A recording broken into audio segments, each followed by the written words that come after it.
माननीय श्री सीमा सुल्तानपुरी साहब, इस कार्यक्रम के मुख्य अतिथि और इस समस्त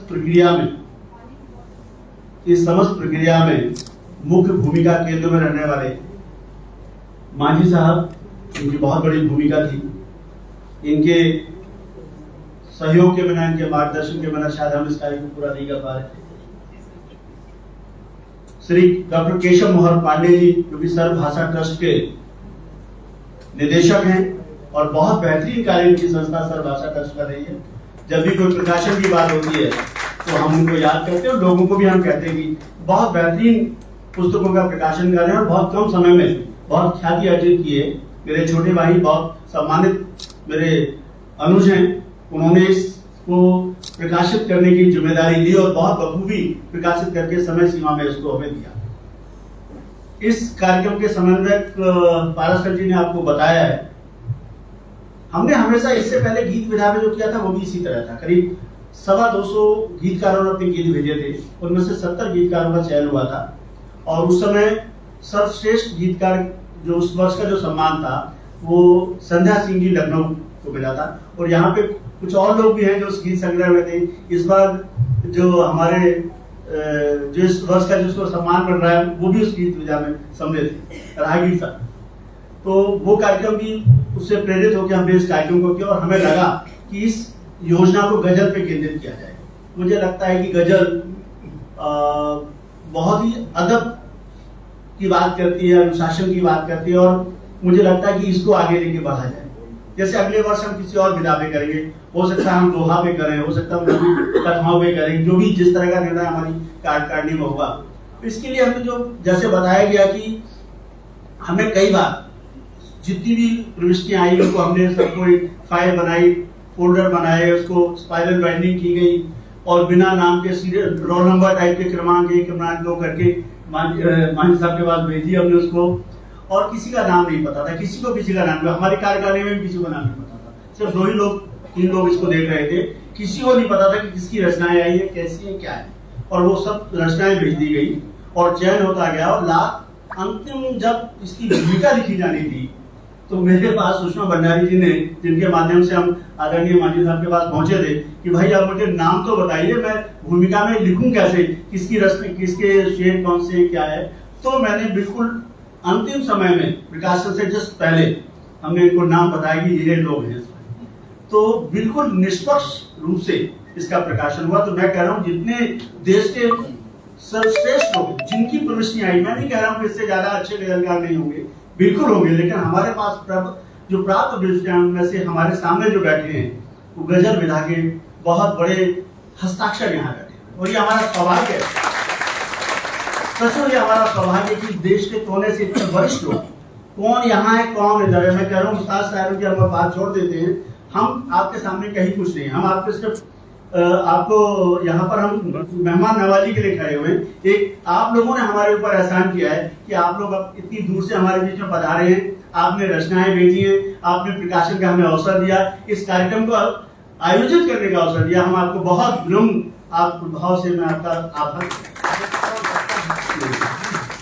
तो आप लोग पधारे, दूर दूर से आए, बहुत लंबी बात हो जाएगी क्योंकि सबकी रचनाएं भी सुननी है, सम्मान भी करना है, क्योंकि सम्मान और लोकार्पण का कार्यक्रम है। तो एक एक प्रतिनिधि रचना भी रहेगी, जब पारस सर जी इसको संचालन करेंगे तो एक एक प्रतिनिधि रचना रहेगी, उससे पहले सम्मान का रहेगा। हमारे बीच में विशिष्ट अतिथि के रूप में, गजलकार के रूप में ऋषि राजेश ऋषि हमारे बीच बैठे हैं, संजय गिरी जी हैं और डॉक्टर तुलिका सेठ जी हैं। इनका भी बहुत आभार प्रकट करता हूँ कि इन्होंने मेरे आतिथ्य को स्वीकार किया। तो आप सभी लोग बहुत वरिष्ठ लोग हैं, हम बहुत बेसब्री से आप लोगों को सुनने के लिए बेचैन हैं, आपको सम्मान करने के लिए। सम्मानित तो हम महसूस हो रहे हैं कि आप लोग हमारे यहाँ पधारे हैं। आपने अदरवाइज कौन किसको बुला पाता है और कौन कहाँ जा पाता है, इतनी दूर दूर से लोग चल के आ रहे हैं और यहाँ तक पहुँच रहे हैं। तो कहीं ना कहीं बहुत आपका हमारे ऊपर ये बहुत आभार है कि आप लोग पहुंचे और इस कार्यक्रम को आप सफल मान रहे हैं।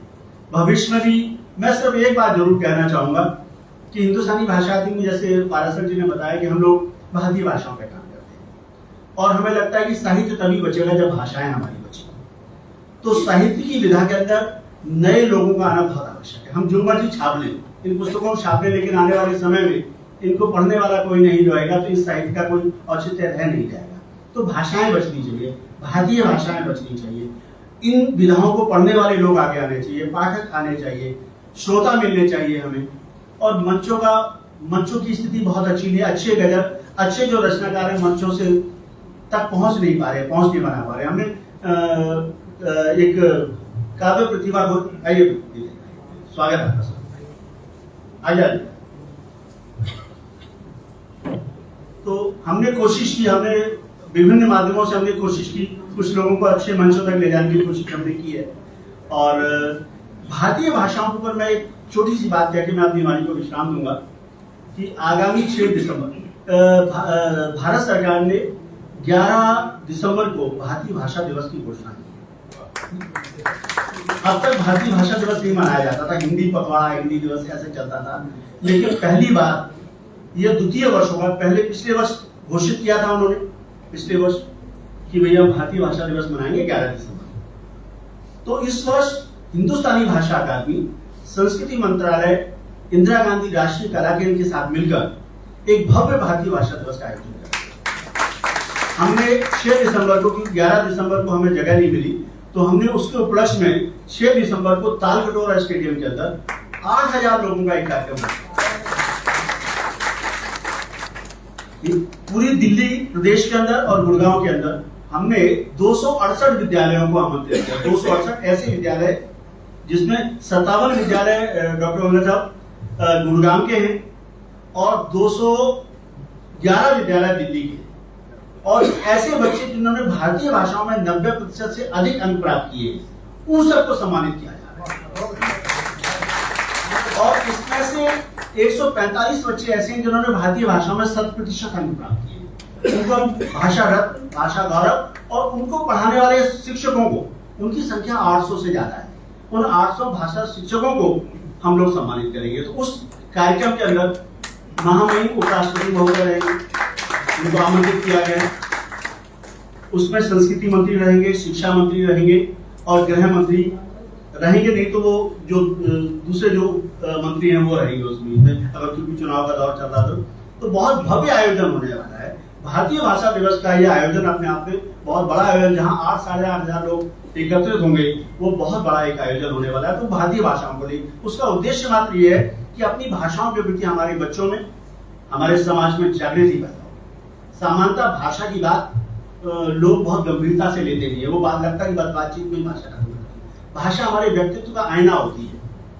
तो हमें लगेगा कि हम अपने बच्चों को ये बता पाएं कि भाषा पढ़ना क्यों जरूरी है, हम अपनी भाषाओं से क्यों प्रेम करें। मेरी मातृभाषा अगर पंजाबी तो मैं पंजाबी पढ़ूं, कोई उर्दू। आज हिंदी और उर्दू को लड़ाने की बात होती है, कहीं किसी और बात होती है, कहीं उत्तर और दक्षिण की बात होती है। तो ये मुझे लगता है भारतीय भाषा दिवस जो उपलक्ष्य में अगर सभी भाषाओं के बीच में आपस में सामंजस्य बैठेगा और हम एक अच्छे माहौल में अच्छे समाज की रचना कर पाएंगे, तो मुझे लगता है कि हम जो लेखन कर रहे हैं इसके साथ साथ हम उनकी भाषाओं पे भी काम करेंगे तो अच्छा लगेगा। क्योंकि सामान्यतः सिर्फ लिख दिया और हमने पढ़ लिया और अपने सुख के लिए पढ़ लिया और लोगों तक नहीं पहुंचा पाए, तो उस लेखन का कोई औचित्य नहीं रह जाएगा। और दूसरी बात है कि साहित्य में एक और चीज मैं निर्मल मैडम कहना चाहता हूँ, बार बार कहता हूँ, अच्छा साहित्य जरूर आगे आना चाहिए। आज की तारीख में हो क्या रहा है कि अच्छा साहित्य लिखने वाले पिछड़ रहे हैं, अच्छा साहित्य प्रकाशित नहीं हो पा रहा है, कूड़ा करकट छप के आ रहा है। और आज से 10, 15, 20, 30 साल बाद जो साहित्य हमारे बच्चों के हाथ में जाएगा उसका स्तर नहीं होगा, उनको लगेगा यही साहित्य होता है। आप पैसे देके कुछ भी छपवा लीजिए, ये साझा संग्रह है।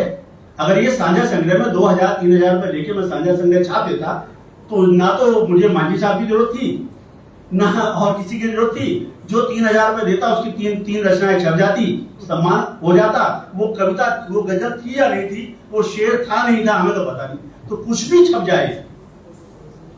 आप आने वाले समय में भविष्य में जिन लोगों के पास ये पुस्तकें जाएंगी तो उन रचनाओं का स्तर क्या है, वो ये पुस्तकें, चाहे वो गीत संग्रह था पहले वाला, चाहे ये अपने आप में मील का पत्थर साबित होने वाली है।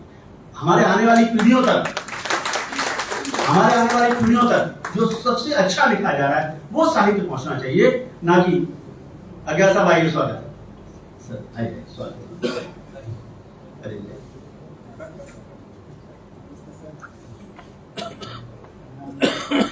सॉरी सर डिस्टर्ब किया। बाबा क्या हमारा आप आए हैं।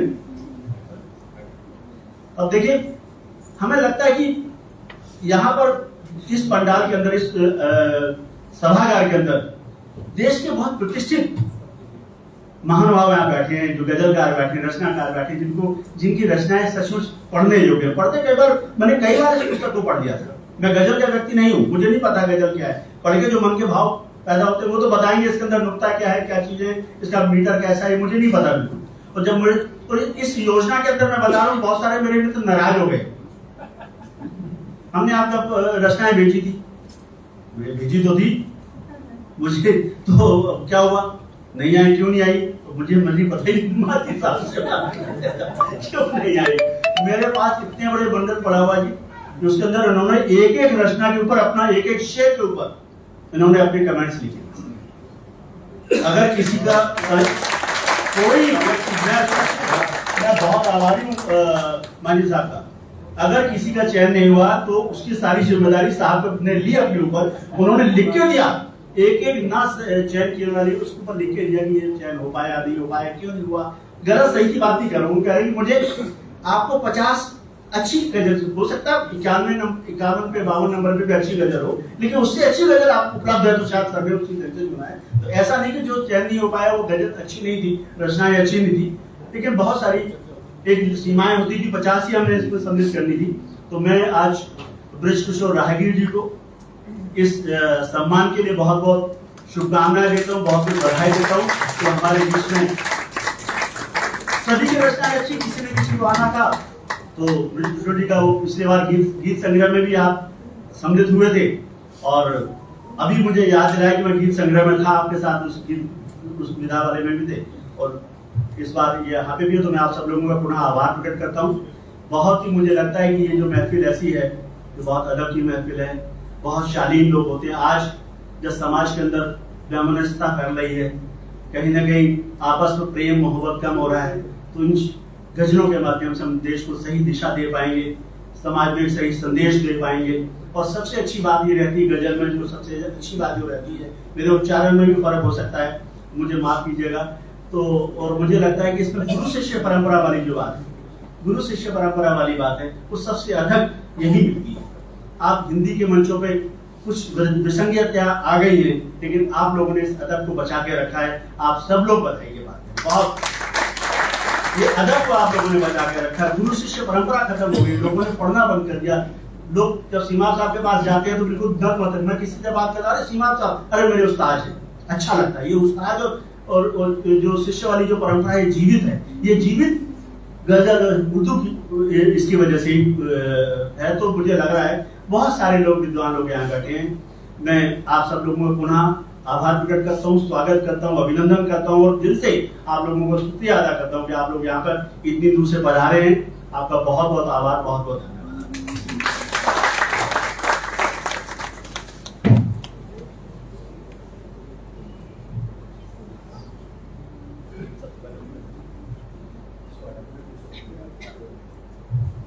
दोस्तों, ये तो हुई सामान्य बात।